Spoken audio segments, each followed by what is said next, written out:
Today we're continuing our discussion of the basics you need to get your homeschool started. In part 2 of our discussion, we'll talk about resources for doing this well, having the right mindset, and getting your children involved in the process. Maureen Wittmann is with us again for part 2 of Homeschooling 101. Welcome to Homeschooling Saints, the podcast that helps you create the homeschool you love for the people you love. Our host is Lisa Mladinich, a Catholic life coach, TV host, best-selling author, and an instructor at Homeschool Connections. Before we get started, remember to subscribe to this podcast so you never miss an episode. And if you're watching on YouTube, click the bell to join our channel. Hey everybody, I'm Lisa Mladinich. I'm your host, and today we're continuing our discussion of the basics, Homeschooling 101. In part 2, again, we're talking about resources, mindset, getting your children involved, and other great tips from our wonderful guest, Maureen Wittmann. Maureen is a wife, mother of 7 children, and the grandmother of 7. She is co-editor and contributing editor of a Catholic homeschool treasury from Ignatius Press, the Catholic Homeschool Companion from Sophia, and Why Should I Learn This from 𝐒𝐻𝐻𝐻𝐻 Press. She is the author of For the Love of Literature from 𝐒𝐻𝐻𝐻𝐻. She's grateful for all the homeschool parents who helped her over the years and works to give back to the community through Homeschool Connections. You can find her at MaureenWittmann.com, and that's Maureen. I'll have it in the show notes, spelled the usual way, but Wittmann is Wittmann, and that's .com. Welcome, Maureen. It's so great to have you back. Thank you, Lisa. Good to be back. Oh, thank you. Now, you were just so drawing us into the personal and the heart space of just how beautiful it can be to homeschool in episode 1. Yeah. And today we're going to add some other pieces that are critical for really getting our bearings and feeling confident. Where would you like to begin? Well, yeah, let's just, I see us kind of today getting into the kind of those basics, right? The tools that we need. So, probably the first thing, considering the time that we're in right now, right? We're in the middle of a pandemic. A lot of people are homeschooling this year because of the pandemic. So I think probably the first question we need to ask when talking about Homeschooling 101 is, what's your plan for this year? Are you planning long-term? Are you planning to homeschool long-term, or is this a one-year thing, right? Maybe you're just planning to homeschool this year, and then once it's safe, have your children return back to their brick and mortar school. So, that's probably the first thing you need to ask yourself, because your plan's going to be a little different, depending upon that answer. If this is a one-year thing and you really have no plans to continue after this year, then I probably would take a look at what your local public school is doing. Our last episode, I said, you don't usually want to do that. But in this case, if they're learning American history this year, then maybe you want to learn American history too, just so that when you go back the following year, your child fits, they're what they've learned fits in with what the other children learned this year. So it's probably the first question. You can still go above and beyond what they're learning. I think I told you this story before, Lisa, when we did the episode on reading aloud. When I was in 8th grade, I had back surgery and I was out of school for 6 months. And so a private tutor came to my house every day, 4 days a week for 2 hours. And she had to hold me back so I wouldn't get ahead of my fellow students. Mm-hmm. Right? Because Fridays, she met with me Monday through Thursday. And then Fridays, she met with the school teachers of all her students and to see what the children had learned that week. So I wasn't allowed to get ahead of everybody. So I share that story just to share with you that homeschooling takes far less time than schooling a large classroom. If I'm teaching 25 children, it takes more time. And there's class changes and other things going on too. So, you can go above and beyond, maybe focus on your child's special interests, do some outdoor discovery, do some fun extra things during this time away from the brick and mortar school. Now, if you're going to be homeschooling long-term, that looks a little different. You really don't need to worry about what the public school is doing, and you can really focus on where you see your homeschool going into the future long term and what you want to focus on. So it is a little different. Tell us a little about how to know what's really required of us in a legal sense. Yeah, so every state's different. I live in a state where it's very easy to homeschool. Michigan actually used to be one of the most difficult states to homeschool in. But it was so difficult that the state Supreme Court completely threw the law out as unconstitutional, and they never replaced it with anything. Other states, you may need to file a letter of intent every year saying, I intend to homeschool. Some states, such as Pennsylvania, you need to actually meet with a certified school teacher once a year and kind of show them your plan or what you've been learning. So you need to learn what your state requires. And the easiest way to do that is to just go to Homeschool Legal Defense Association. So that's HSLDA,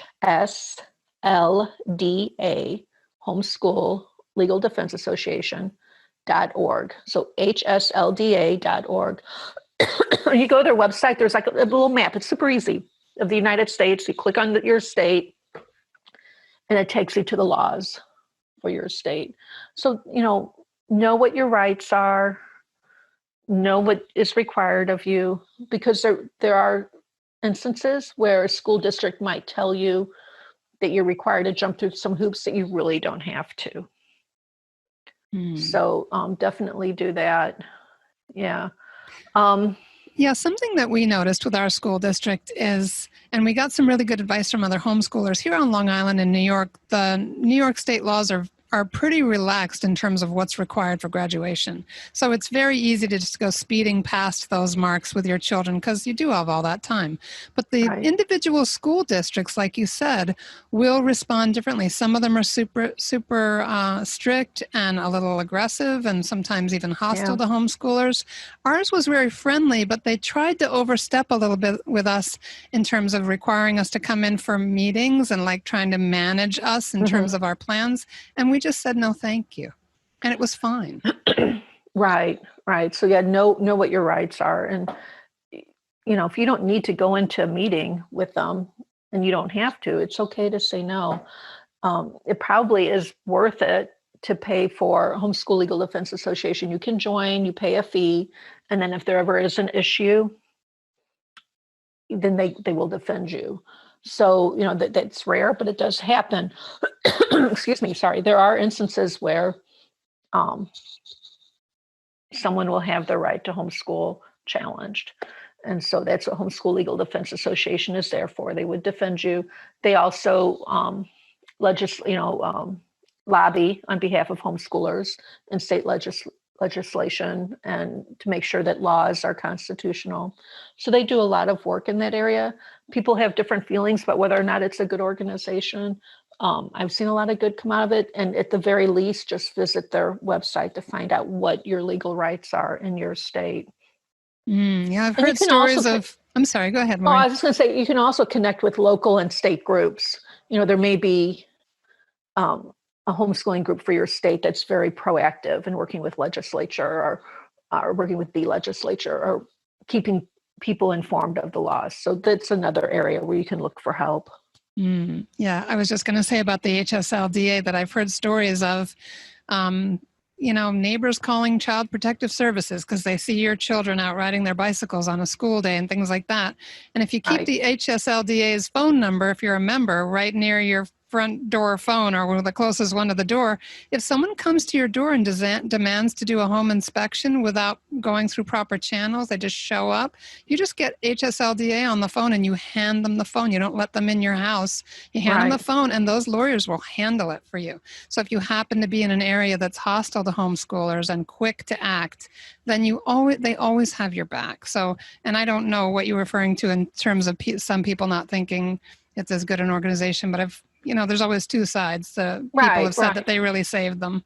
Yeah, we had a Homeschool Legal Defense Association lawyer in our homeschool group where we used to live. Oh, neat. And great guy. Just passionate. about homeschooling, and his mission was to help other families like his. So, I can't say enough good things. And again, just visiting their website. And also another thing Homeschool Legal Defense Association does is they have something called the Compassion Grant. So if you're experiencing some catastrophic financial issues, they do have a Compassion Grant where you can apply and they will help pay for some of your homeschool supplies. So that's something else to look for at their website, especially right now with the pandemic. A lot of people are out of work. It may help somebody. Can you give us an example of just having acclimated to the rules and regulations of your state, a way in which that helped your kids? Or I know you told me a story about Mary and her training. Right. So, people are always so concerned. Right. When you first get started, you don't know what to expect. You don't know what the rules are. And so many of the parents I talk to are just so concerned that they'll never be able to meet the state guidelines. Well, first of all, they're guidelines. Again, check your state laws, but usually you don't have to follow the graduation guidelines for the public schools. And second of all, they're the bare minimum. So, I have a daughter who's trained as a paramedic. And when she was a junior in high school, she decided to go to paramedic school. And it was a state school. And so we went to them, applied, and they told us, okay, she can join the paramedic school if she has met all of the state requirements for high school graduation. So she was in the middle of 10th grade at this time. So we went through what the state required and what she had done in our homeschool. She was short one semester of economics. That's it. Just had to make sure we added economics to her last semester of 11th grade. And as a senior, she was able to go to paramedic school because she had very easily met the state minimum. That's awesome. So, get to know your state laws and what they require, but you don't necessarily have to follow their graduation guidelines exactly. You have room to deviate. For example, if in your local public school, they teach history, American history in 9th grade, but you want to teach it in 11th, you're probably okay. So don't worry too much about what they're doing over there at the school down the street. Okay. Yeah. And what about just preparing yourself as a potential homeschooler, or what's a great mindset to be in about all of this? I think you need to get in the mindset of being a professional educator. You are a professional educator. You're not just a mom. You're not just a homeschool mom. You're not just a stay-at-home mom. All right. All those things are really important. So don't ever feel like you're just something. You are a professional and you're raising those kids and you are educating them.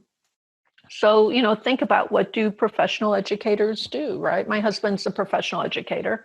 He works in charter schools. He gets I started to say homeschool journals.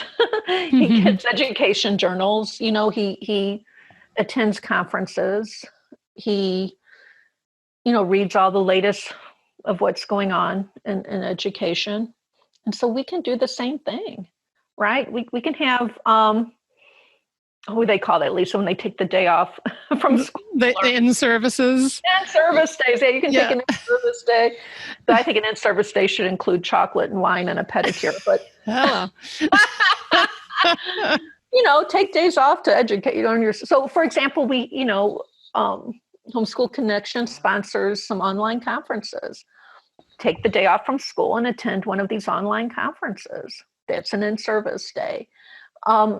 Read the latest articles that are out there. Stay connected with your local and state groups again. Listen to Homeschooling Saints podcast every week. Please. Nothing's going to help you more than this podcast. It's so awesome. Really. Seriously, it is. And then this is what professional educators do. They're continually educating themselves on their field. And that's what we do. We listen to podcasts, we read our journals, we attend conferences just like them. So, I would love to see homeschool families get into that mindset of, I am a professional educator and my children do go to school. My school may be in my house and the principal may be my husband. God may be the superintendent, but it's still a school. I always used to tell this story at conferences. It's been a while since I told this story. So I had my son, who's now 24. When he was 2, I was going to speak at a conference, and he was really distraught that I was leaving him for the weekend. And he's like, Mommy, why do you have to go? And I said, well, honey, I'm going to go meet with a bunch of other homeschoolers and tell them my homeschooling's awesome, and how they can homeschool too. And seemingly satisfied, he walked away. I went back to packing my suitcase, and he came back and said, Mommy, I'm glad we homeschool. I never want to go to real school. So, so we always joked after that. That's the big joke at the Wittmann houses. We don't go to real school, but we do. No, we really do. And again, it's not in a big building. It's in our house, and I'm the teacher, but still real. And there's real learning going on here.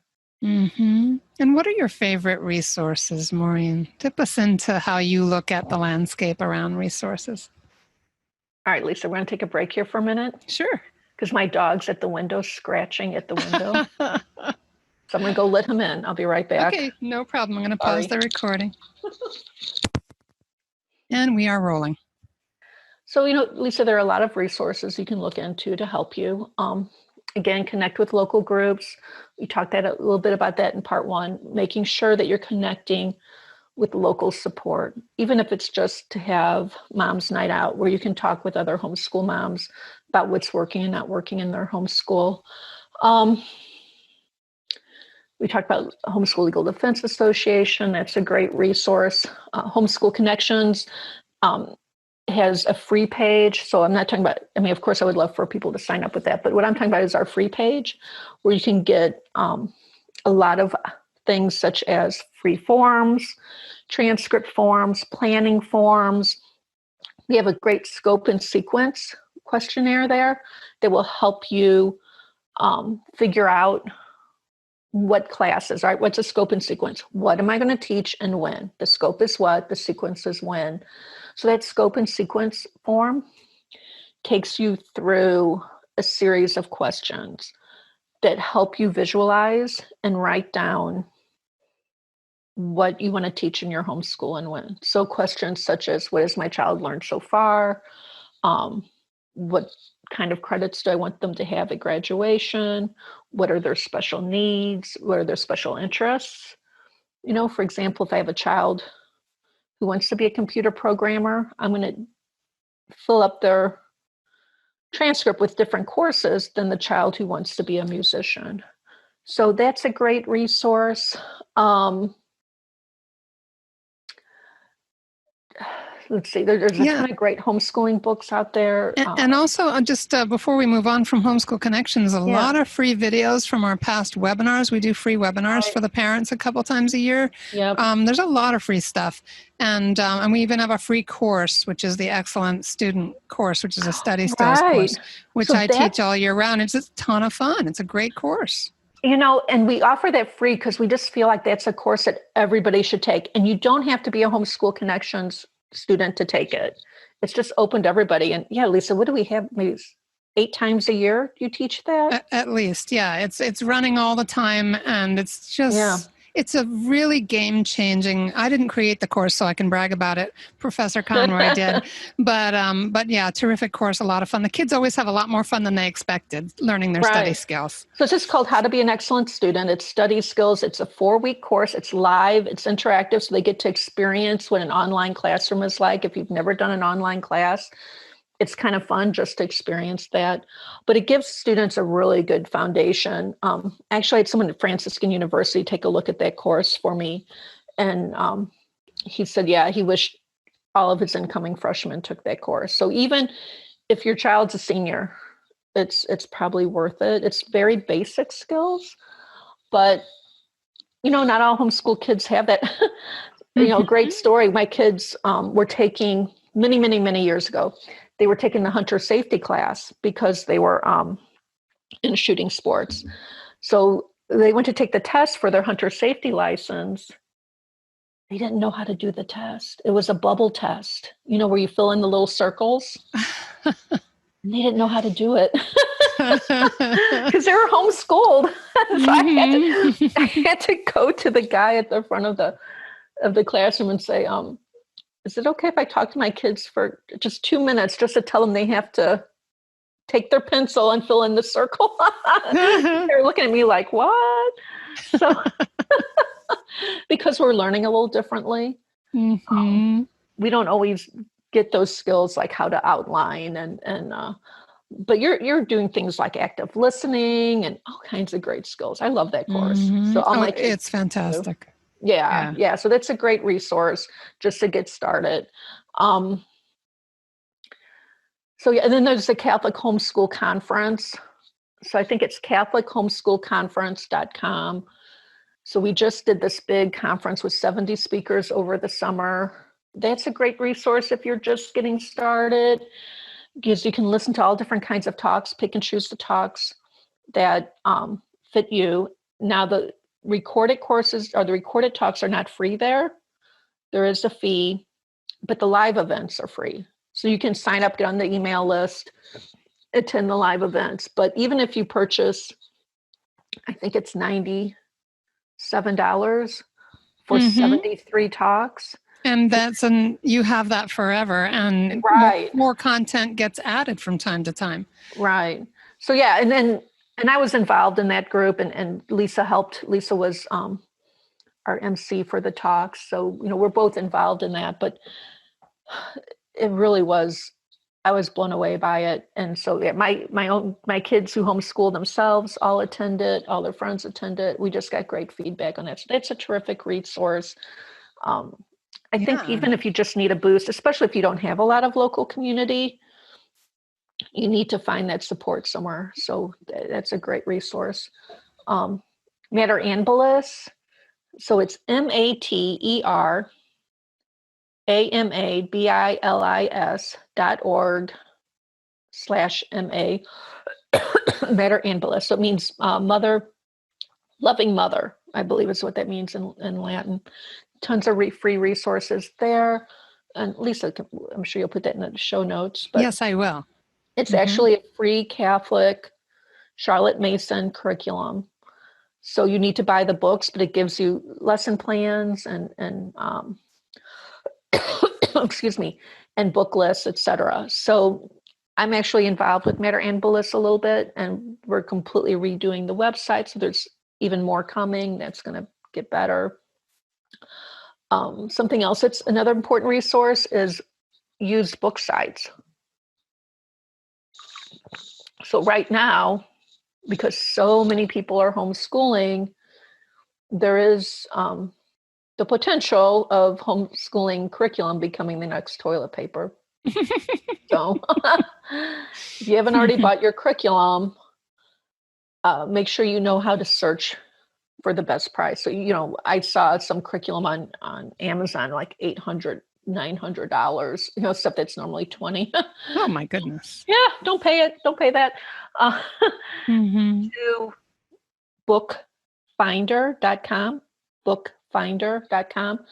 and you put in the ISBN number or the book title or the author, and they search, like 20 something websites, and they'll find the best price. There's also CathSwap on Facebook and on IO groups. So those are, and again, I'll give those links to Lisa so she can put them in the show notes, but those are specifically Catholic used curricula sites.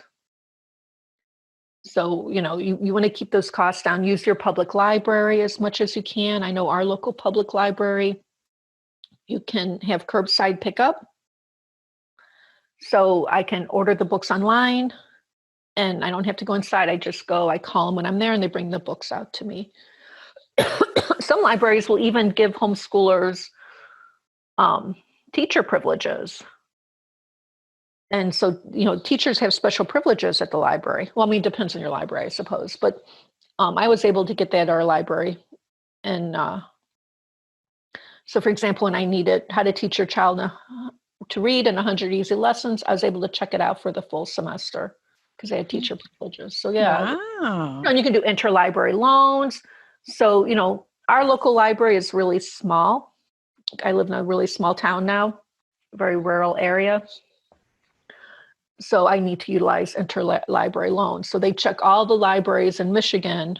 So I can pretty much get any book I want through interlibrary loans. So when I first started homeschooling 25 years ago, and we were poor as church mice, we basically homeschooled for free. We homeschooled using the local library. Wow. Well, that and Laura Bergquist's book for Design Your Own Classical Curriculum. Those two resources did it for me. Right. Great. Yeah. So, there's just so many resources out there. You could, I saw a quiz the other day on how to find your homeschool style, and I'll find that and we can put that in the show notes too. So people who are new to homeschooling, they get into it and they start learning about these different homeschool styles, right? There's Charlotte Mason, there's unschoolers, there's eclectic homeschoolers, there's traditional, there's classical, classical, university model. There's university, so many. yeah. Do I want to use a home study school or do I want to design my own? And so I think that's probably the area that sends most new people kind of into a frenzy. It's like, I don't know what any of this means. So my recommendation is, the first year, just take it easy. You'll find your style. But I did come across this quiz and it nailed me to a T. I took the quiz and I came out 1/3 Charlotte Mason, 1/3 unschooler, and 1/3 unit study. And I'm like, oh my gosh, that totally describes my homeschool exactly. That's exactly where we were at. So yeah, we'll post that. That might help you. And then it's not a Catholic website, but she takes you then, if it comes back to your Charlotte Mason, it takes you to a little article that tells you who is Charlotte Mason, what does Charlotte Mason education mean. And I think you have a podcast episode, don't you, Lisa, on Charlotte Mason? Oh, yes. One of our early ones from our first season. Yeah, I'll put that in the show notes too. Yeah, I thought so. So, that's a good resource for figuring out what kind of homeschooler am I? Because some homeschoolers want, someone to give them a script and to design it for them and for them to be able to plug and play, because that's what works for them. Other people want to be able to be more eclectic and put things together. So, some people love living literature. Other people would prefer using textbooks. So that kind of test will help you hone in on what's going to work best for you and your family. And what I noticed when I was a new homeschooler is that, as you've said numerous times, just hanging out with other moms, I would see some of the things they were doing with their kids, like really cute little workbooks for critical thinking or whatever it was, or they were reading a series I'd never heard of that was beautiful and had, lovely values, like something from the 40s or the 1920s or something that I'd never heard of. Like homeschoolers are geniuses at finding absolute jewels that nobody else would think of doing. Oh, I remember the early days when I first started speaking in conferences, past few years, they pretty much just put you in a hotel. But those 20 years ago, you'd always stay at someone's house. And I loved it because for many reasons. It was kind of bad because you end up staying up all night talking and then you're dead tired at the conference. But you go into their library and they have all the same books you have. They live 1,000 miles from you and they love all the same books. It's so funny. Yeah. Wow. And I'll reference your read aloud episode in the show notes as well, Oh, Maureen, yeah. because I believe you referenced there, we may have in the show notes there some of your reading lists too, which have been extremely We do. popular. Yeah. Okay. Yeah. Yeah. So we've got great book lists. I love reading lists almost as much as I love reading.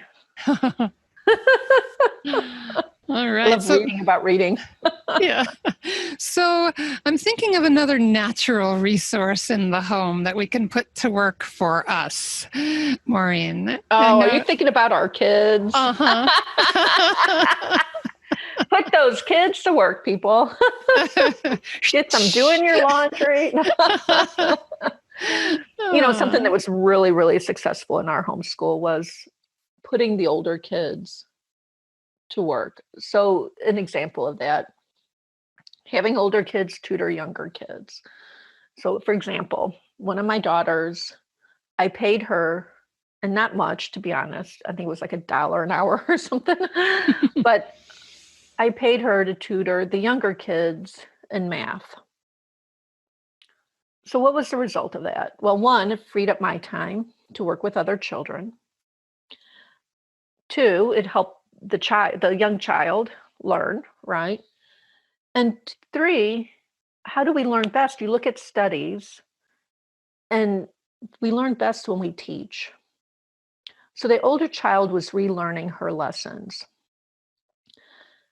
Well, she was my little math tutor.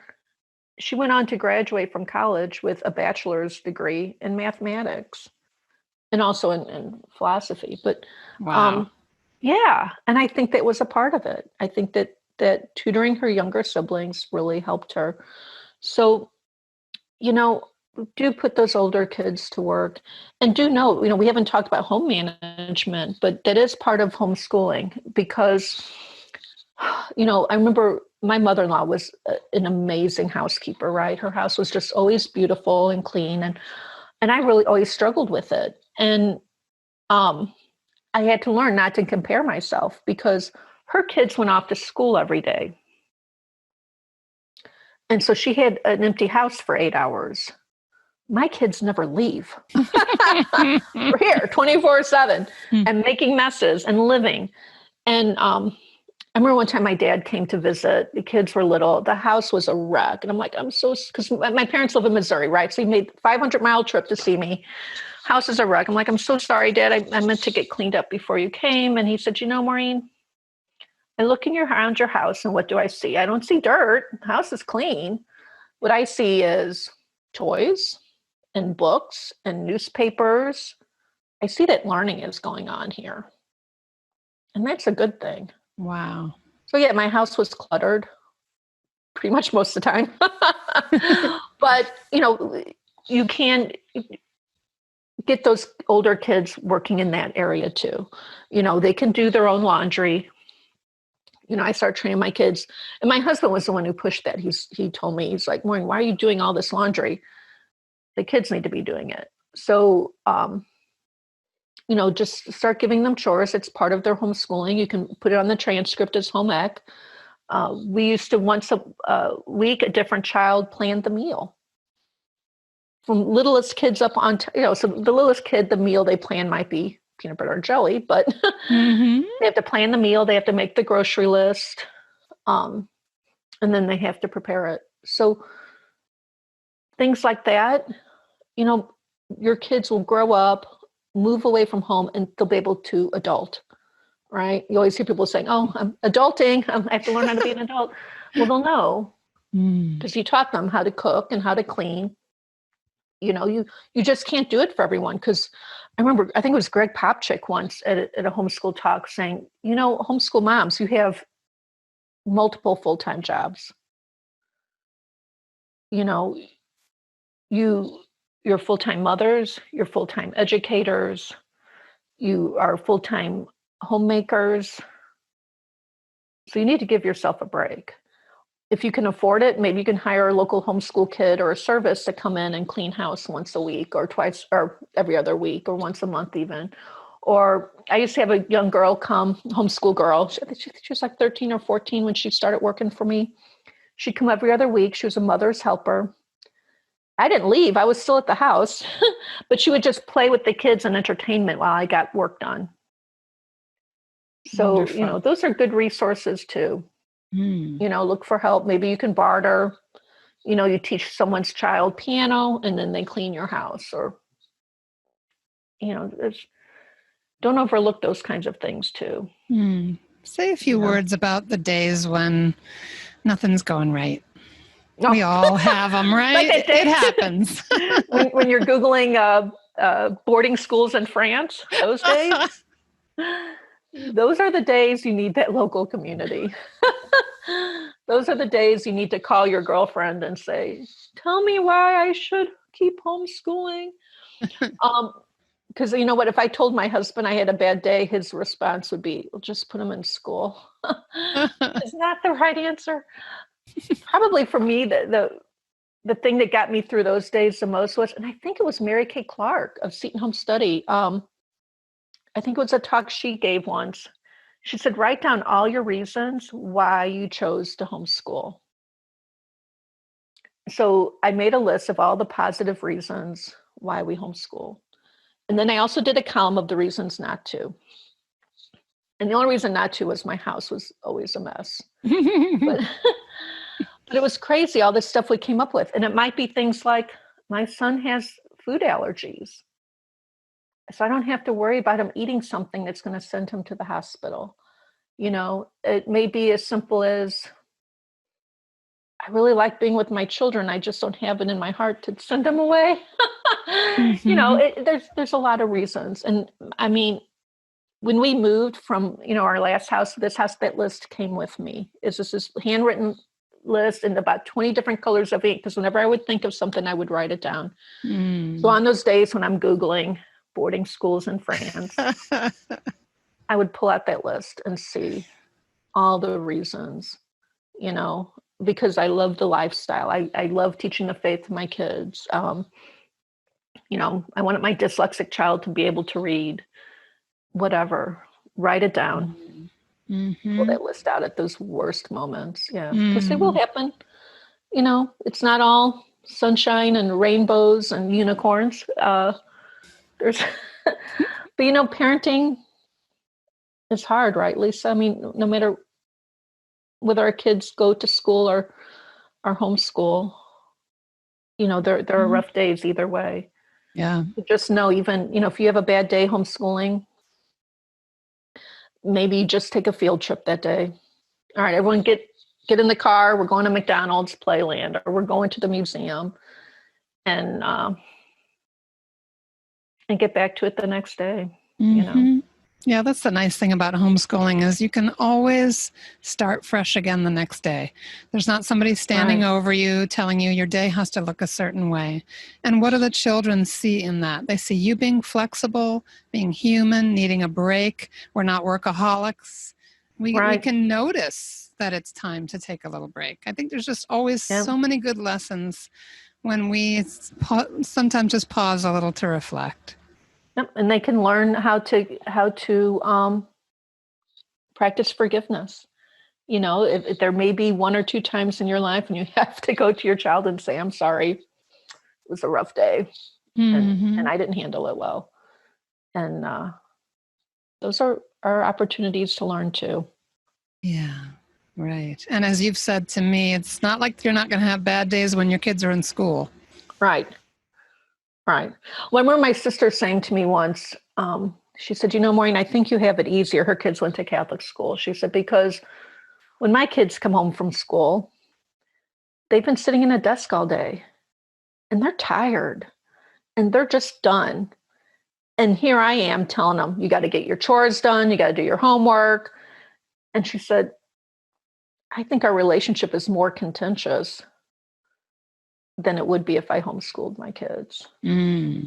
So that was really affected me very profoundly. Final thoughts? I think my final thought is, when you get to where I am, so I just graduated my youngest a couple months ago. That day does come. Aw, congratulations. Thanks. And I homeschooled for 25 years, and when I started, I thought it was a short-term thing. I never imagined homeschooling high school. much less graduating them myself. But I just fell in love with it. And so when you get to where I am, you're going to look back and you're going to say, yeah, it was totally worth it. It really was. And then you can homeschool your grandchildren. A couple of people listening just fainted.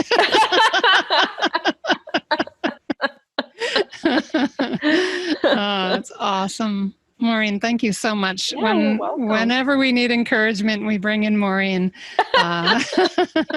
She's got the wisdom, she's got the chops and the good humor to kind of help us all to climb off the ceiling with this new enterprise for a lot of people, or maybe just getting ready to gear up for the next year with all the uncertainty in the world and all the unrest and everything. But just to be in that calm place of loving your family and connecting with other people, right, Maureen? Just staying connected. Yeah, you can do it. You can do it. Amen. All right, everybody. Thank you for being with us. We're so grateful. Tune in next week for our next topic, TBD. And please subscribe to the podcast and leave us a review. We'd appreciate it. Bye now. And that's our show for today. Our program is sponsored by homeschoolconnections.com. Be sure to subscribe to Homeschooling Saints and leave us an honest review. God bless you, and thank you for joining us.